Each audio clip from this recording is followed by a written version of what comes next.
Hi guys, welcome back to my channel. Today நம்ம சேனலில் 50 GK question பார்க்கலாம். First question, சிந்து சமவெளி மக்கள் கணக்கீடுகளுக்கு டேஸின் மடங்களை பயன்படுத்தினா 16 மடங்கு. ரிக்வேதத்தில் டேஸ் துதிப்பாடல்கள் உள்ளன 1028. புத்தர் ஞானம் பெற்ற மரம் எதுன்னு பார்த்தீங்கன்னா போதி மரம். பிளாஸ்டிக் சர்ஜரியின் தந்தை என அழைக்கப்படுவது சுஸ்ருதர். பொதியை மலையை ஆண்ட அரசன் யாருன்னு பார்த்தீங்கன்னா நல்லி. சூரியனை புதன் வலம் வர ஆகும் நாட்கள் 88. ஒரே அளவிலான காந்த அளவுகளை கொண்ட இடங்களை இணைக்கும் கோடுகள் ஐசோஹல்ஸ் எனப்படும். உலகிலேயே மிகப்பெரிய கண்டம் எதுன்னு பார்த்தீங்கன்னா ஆசியா. சூரியன் உதிக்கும் நாடு எதுன்னு பார்த்தீங்கன்னா ஜப்பான்.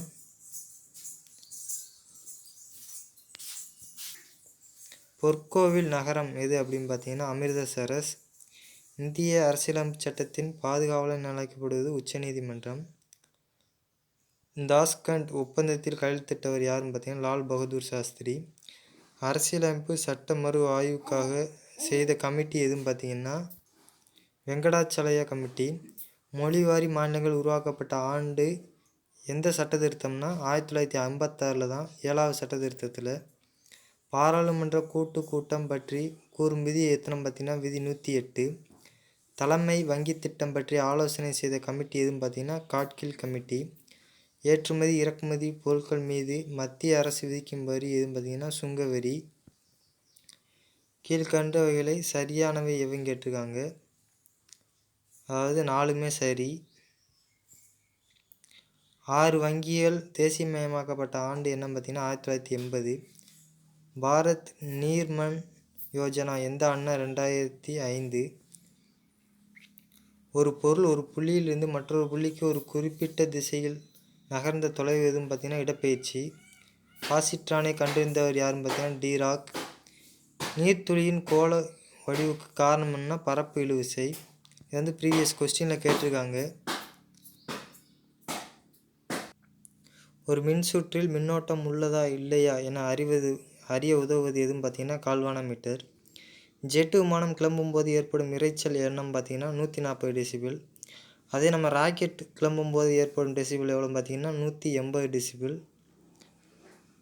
ஒரு பண்புள்ள 3 தனிமங்களை வரிசைப்படுத்தி மும்மை விதியை தந்தவர் யாருன்னு பார்த்தீங்கன்னா டோபரினர்.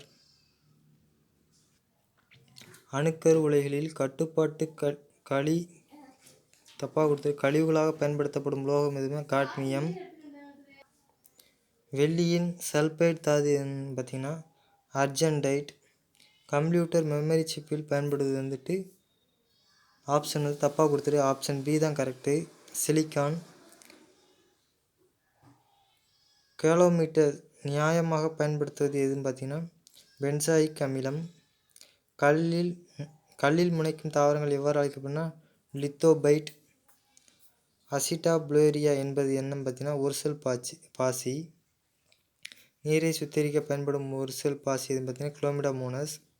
மரத்தின் வயதை கணக்கிடுவதற்கு பெயர் என்னன்னு பார்த்தீங்கன்னா டென்ட்ரோக்ரோனாலஜி. இருபண்பு சோதனை கலப்பின் புறத்தோற்ற விகிதம் பார்த்தீங்கன்னா 9:3:3:1. எய்ட்ஸ் ஏற்படக்கூடிய காரணமாக இருப்பதுன்னா வைரஸ். அக்ரோசோம் எவற்றால் உருவானதுன்னா கோல்கை உறுப்புகள். சுமத்ரா தீவுகளில் காணப்படும் மனித குரங்கு எதுனா உராங்குட்டான். அதிக பால் தரும் இந்திய மாட்டு இனம் எதுன்னு பார்த்தீங்கன்னா ஷாஹிவால். பின்னோக்கி பறக்கும் பறவை எதுன்னு பார்த்தீங்கன்னா ஹம்மிங். முதல் கடைசி பக்தியை மட்டும் கொண்ட தேசிய கீதத்தின் குறுகிய வடிவத்தை பாடுவதற்கான நேரம் எவ்வளோன்னு பார்த்தீங்கன்னா 20 நொடிகள். இந்தியாவுக்காக ஐநா சபையில் கையெழுத்திட்டவர் யாருன்னா சர் ராமசாமி முதலியார். ஐநா தொழில் வளர்ச்சி திட்டத்தின் தலைமையிடம் எதுன்னு பார்த்தீங்கன்னா வியன்னா. இந்தியாவின் எழுத்தறிவு குறைந்த மாநிலம் எதுன்னு பார்த்தீங்கன்னா பீகார். எவரெஸ்டில் ஏறிய முதல் பெண்மணி யாருன்னு பார்த்தீங்கன்னா பச்சேந்திரி பால். தொல்லுயிரிலின் தந்தை யாருன்னு பார்த்தீங்கன்னா சார்லஸ் குவியர். லோகமான்யார் என்று அழைக்கப்படுவர் யாருன்னு பார்த்தீங்கன்னா பாலகங்காதர திலகர். ரஷ்யாவுக்கு அருகில் உள்ள கடல் எதுன்னு பார்த்தீங்கன்னா கருங்கடல். சதுரமான கொடியை கொண்டுள்ள 2 நாடுகள் எதுன்னு பார்த்தீங்கன்னா சுவிட்சர்லாந்து, வாட்டிகன். தேசிய மூடுபனி மியூசியம் உள்ள இடம் எதுன்னு பார்த்தீங்கன்னா டார்ஜிலிங்.